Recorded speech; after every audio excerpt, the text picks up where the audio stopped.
बलूचिस्तान के महकमा तालीम ने इंकशाफ किया है कि सूबे भर में 3500 से ज़ायद स्कूल असतज़ा की किल्लत के बायस गैर फ़ाल हैं। रिपोर्ट के मुताबिक रुकन बलूचिस्तान असम्बली के सवाल पर तहरीरी जवाब में महकमा तालीम ने बताया कि फरवरी में नई हुकूमत के आने के बाद से 542 स्कूल बंद हो चुके हैं, जिसके बाद तमाम 35 अजला में लड़कों और लड़कियों की गैर फ़ाल स्कूलों की तादाद 3694 तक पहुँची है। ताहम साइल रुकन असम्बली के इजलास से गैर हाजिर होने की वजह से जवाब ऐवान में पेश नहीं किया जा सका और उसे अगले इजलास तक मौखर कर दिया गया।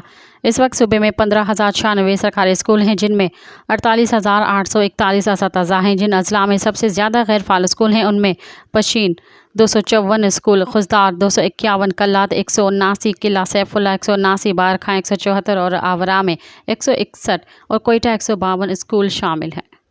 मज़ीद ख़बरन ऐं तफ़सीलात लाइ विज़िट कयो असांजी वेबसाइट www.awamiNewsHD.com ऐं ॾिसंदा रहो अवामी न्यूज़ HD।